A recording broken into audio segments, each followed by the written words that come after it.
Well, this is Richard C. Wilson, founder of the Family Office Club, and I have a quick video for you in 2 minutes here on real estate investment taxation, real estate investment tax strategies.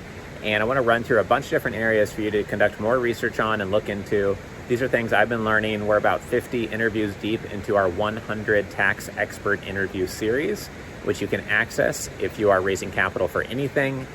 You should join the Family Office Club Charter membership at familyoffices.com. If you're not raising capital for anything, you can access this tax series by going to investorclub.com and registering as an investor. So let's get right into the strategies here. First, consider self-directed IRAs for investing into real estate so your money can grow tax efficiently. And if you're raising capital, consider raising capital from these platforms that have 10,000, 20,000 plus self-directed IRA investors on each of the platforms. Those people are looking for investments and sitting on a lot of cash right now. The second thing is cost segregation engineering studies. There are ways, once you own a piece of real estate in the United States, to do an engineering study to see how much the value of the structure is and how much could be bonus depreciated, at least at the time of this video, versus the value of the land, and splitting that out. And it allows you to have a write-off the first year after investing in real estate much of the time. This is something I've done several times and is worth looking into. The next one is splitting up your depreciation regardless of where it comes from.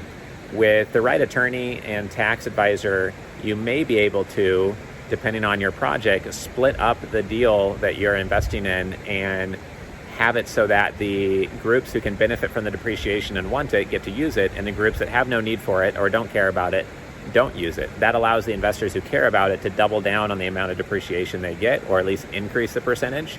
And it could be split into two membership classes. It could be that those who don't care pay a little bit less fees, and those who care about taxation pay a higher fee because they're getting a much higher net return after tax when you include the calculation of how much money they're saving on taxes due to their ability to use the depreciation.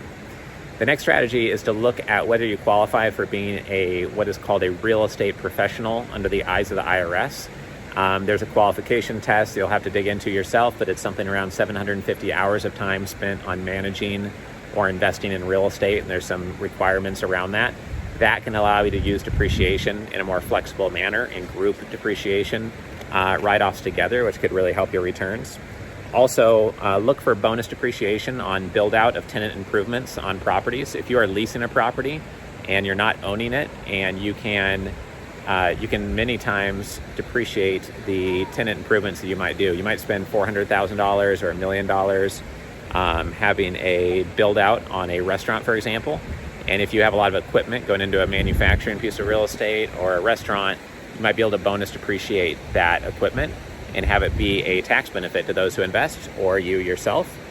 The other thing I would consider is looking at qualified opportunity zones. You might be able to roll a gain into either a 1031 exchange, which may or may not go away here in 2021 or during Biden's presidency, or a qualified opportunity zone. And we've had discussion panels on qualified opportunity zones.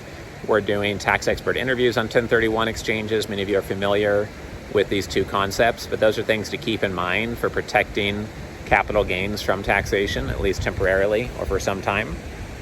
I'd also look into royalties and look into whether there's a way to structure an investment involving real estate if it will change the level of taxation you would get by structuring it as a royalty coming off of the investment versus a profit dividend or debt or equity. It's just another option that a lot of investors don't think about even investigating, and we've closed a real estate development royalty deal ourselves just last year.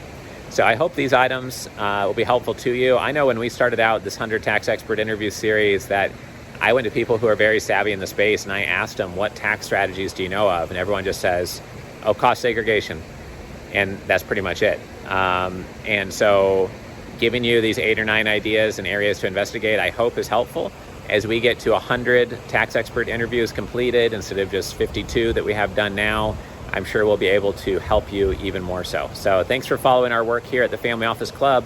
If you want to join one of our 20 live events per year and be part of the thousands of professionals within our community, just go to familyoffices.com. Thank you.